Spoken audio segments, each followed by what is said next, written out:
राजा भर्तहरि की संपूर्ण कहानी। अपनी सुंदर पत्नी से आहत होकर बने बैरागी। प्राचीन उज्जैन में बड़े प्रतापी राजा हुए। राजा भर्तहरि अपनी तीसरी पत्नी पिंगला पर मोहित थे और वे उस पर अत्यंत विश्वास करते थे।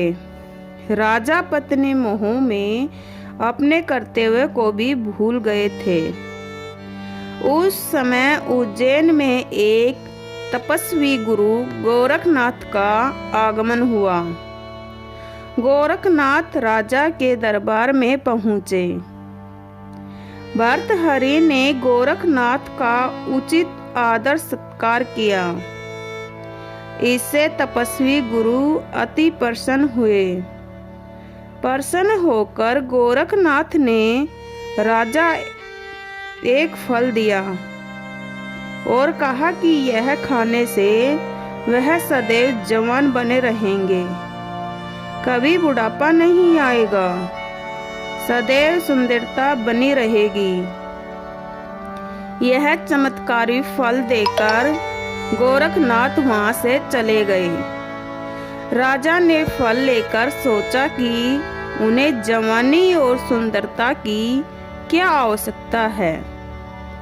क्योंकि राजा अपनी तीसरी पत्नी पर अत्यंत मोहित थे, अतः उन्होंने सोचा कि यदि यह फल पिंगला खा लेगी तो वह सदैव सुंदर और जवान बनी रहेगी।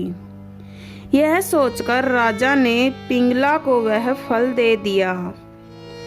रानी पिंगला भर्तहरि पर नहीं बल्कि उसके राज्य के कोतवाल पर मोहित थी।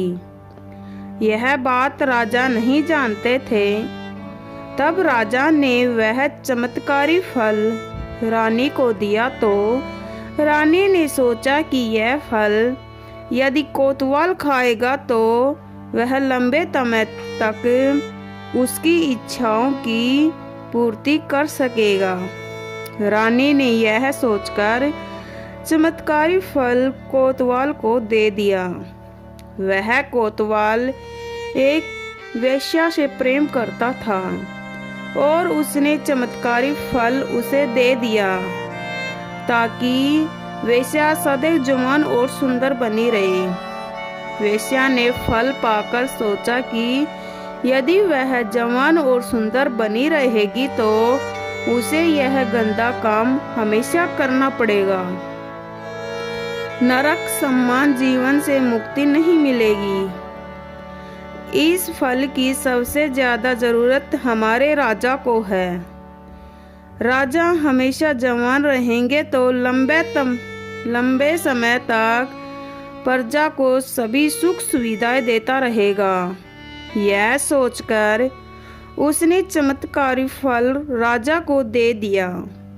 राजा वह फल देखकर हतप्रभ रह गए। राजा ने वेश्या से पूछा कि यह फल उसे कहाँ से प्राप्त हुआ। वेश्या ने बताया कि यह फल उसे कोतवाल ने दिया है। भर्तहरि ने तुरंत कोतवाल को बुलाया। सख्ती से पूछने पर कोतवाल ने बताया कि यह फल उसे रानी पिंगला ने दे दिया है। जब भर्तहरि को पूरी सच्चाई मालूम हुई तो वह समझ गई कि रानी पिंगला उसे धोखा दे रही है।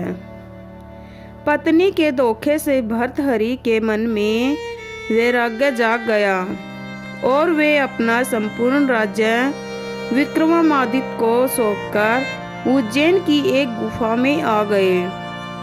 उस गुफा में भर्तहरि ने 12 वर्षों तक तपस्या की थी। उज्जैन में आज भी राजा भर्तहरि की गुफा दर्शनीय स्थल के रूप में स्थित है। राजा भर्तहरि ने वैराग्य पर वैराग्य शतक की रचना की, जो कि काफी प्रसिद्ध है। राजा भर्तहरि ने श्रृंगार शतक और नीति शतक की भी रचना की।